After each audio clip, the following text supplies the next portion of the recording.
It is Ṛgveda, 3rd Mandal, 61 Sukta and 2nd mantra. Rishi of this mantra is Viśvāmitra. Deity is Uṣā, means goddess of Uṣā. Chandas Triṣṭubh and total mantras are 7. Mantra is as follow. Usho deva martya vibahi chandrata srunuta irayanti atva vahantu suyamasu ashva hiranyavarna pratupaja sae. Word meaning Usho, Uṣā Devi, Devam Amartya. You are divine, endowed with immortality and celestial brilliance. Vibahi, you shine forth, become radiant and spread your splendor and light. Chandrata, you who possesses a beautiful moon-like chariot, cool, serene and luminous. Srunuta, you who speak kind, auspicious and truthful words. Irayanti, the one who inspires, awakens and sets all beings into motion.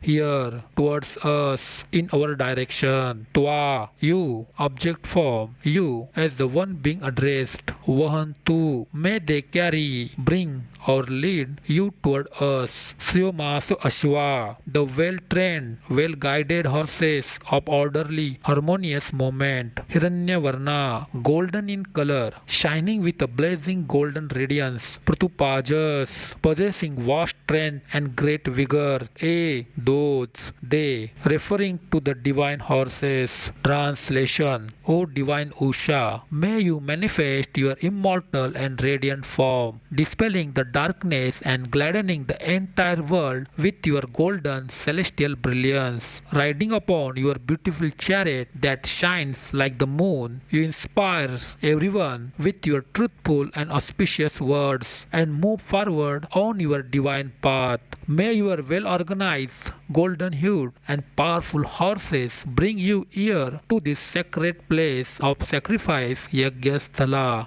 Explanation: Brahma Muhurta is considered the 4th quarter of the night.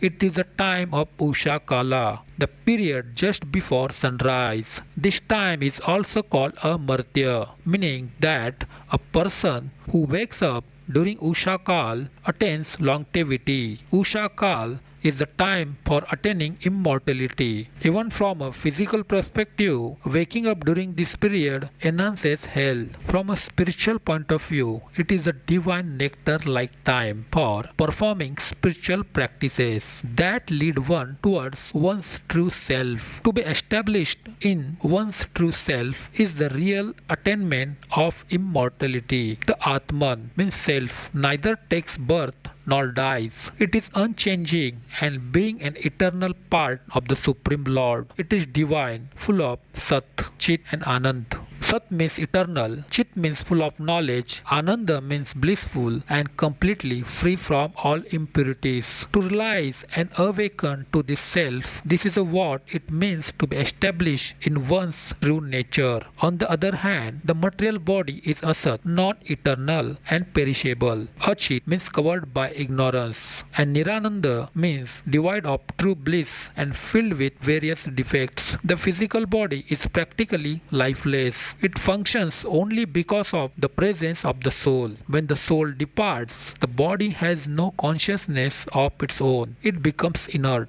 Those who live entirely in bodily consciousness, forgetting their divine spiritual identity and thinking themselves to be a mere material bodies, live a life that is like a death itself. They continue to revolve in the cycle of birth and death, just like this temporary body. Such a people lead a life that is like a poison, spiritually dead. But one who becomes established in the self rises above the 3 modes of material nature and their impurities and attains a life that is like nectar. Such a person becomes free from the cycle of birth and death and attains true immortality. Uṣā Devi is described as Srunuta Irayanti, the one who inspires auspicious, truthful and pleasing speech. Therefore, a person engaged in spiritual awakening during Uṣā Kal naturally develops a pure and elevated mentality and speaks sweet, beneficial truths. Regarding austerity of speech, Bhagavan Sri Krishna says in the Bhagavad Gita 17.15, speech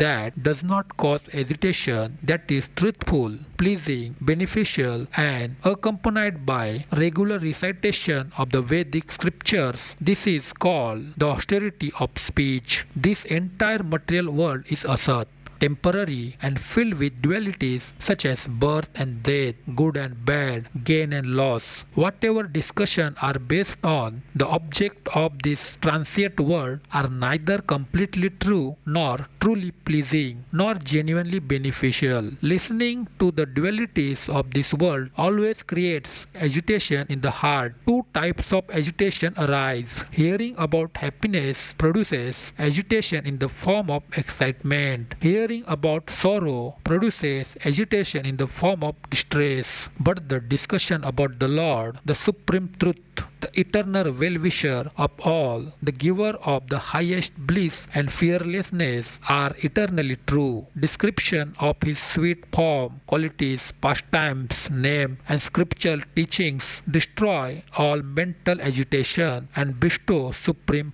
peace, delight, and auspiciousness. Thus, a person engaged in self-awakening during Usha Kal is naturally inspired to speak auspicious and truthful words. Usha Devi's horses are described as a Suyamasu Ashwa, means well-controlled divine horses full of inner strength. Pratupajas. These powerful horses bring the chariot of Usha Devi near the yajna. The Supreme Lord Vishnu is the ultimate enjoyer of all yajnas. The purpose of every yajna is his pleasure. To approach the yajna means to approach the lotus feet of Lord Vishnu, who himself is the embodiment of yajna and resides as a Paramatma in our hearts. Our body is a field of action, means Kshetra, and the soul is the performer of action, means Kshetrajna. Within this field of action exist the 24 elements, such as the 5 great elements: earth,